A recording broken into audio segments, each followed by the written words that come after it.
वक्त है हमारे खास सेगमेंट मार्केट एट 3 का।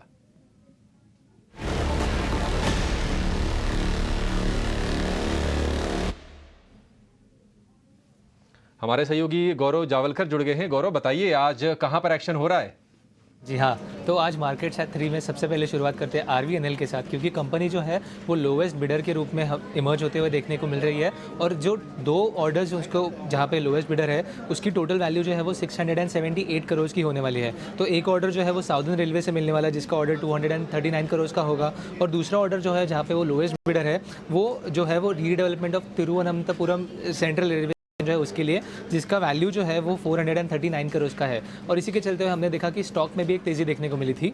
अगली बात करते हैं स्नाइडर्स इलेक्ट्रिक की, क्योंकि इसके पेरेंट कंपनी ने एक पॉजिटिव आउटलुक जो है वो कंपनी के लिए रखा है। उनका मानना यह है कि जो इंडिया का जो सब्सिडरी है स्नाइडर्स का, स्नाइडर्स इलेक्ट्रिक, वो कहीं पे हमें 10% से भी ज़्यादा ग्रोथ दिखा सकता है इस क्वार्टर में। और इसी के चलते हुए अगर हम स्टॉक में भी बात करें तो एक काफ़ी अच्छी तेज़ी देखने को मिली थी।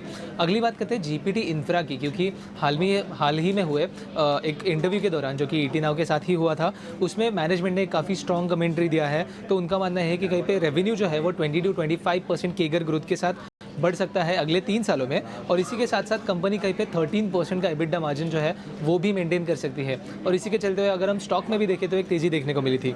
अगली बात करते हैं एक निफ्टी 50 के कंपनी की, जो कि नेस्ले इंडिया, जिसके अर्निंग्स आ चुके हैं। और अगर अर्निंग्स की बात करें तो रेवेन्यू में कहीं पे हमें 9% का ग्रोथ देखने को मिला, पैट में कहीं पे हमें 23% का ग्रोथ देखने को मिला। अगर हम मार्जिन की भी बात करें तो 25.6% पे अभी ये जो एबिटडा मार्जिन है वो है, जो कि पैट और अगर मार्जिन की बात करें तो अबव एक्सपेक्टेशन थे। इसी के साथ साथ कंपनी ने 8.5 रुपीज़ का डिविडेंड भी कहा है शेयर होल्डर्स के लिए। और इसी के साथ साथ नेस्प्रेसो करके जो उनका काफ़ी एक सेगमेंट था डॉक्टर रेड्डीज़ के साथ जो टाइप के साथ निकलने वाला था, उसका भी एक जो है लॉन्च किया है इसी के दौरान। और इसी के चलते हुए स्टॉक में भी हमें तेज़ी देखने को मिली थी। और आखिर में बात करते हैं भारत फोर्ज की, क्योंकि फिलहाल में ही बोफा ने, बैंक ऑफ अमेरिका ने, इसके ऊपर रिपोर्ट निकाला था जहाँ पे उन्होंने बाय रेटिंग तो बरकरार रखा है, बट टारगेट प्राइस जो है तो वो 1000 रुपीज़ से बढ़ा के 1450 रुपीज़ का किया है। और इसी के साथ अगर हम स्टॉक में भी देखें तो एक अच्छी खासी तेज़ी आज के दिन में हमें देखने को मिली थी।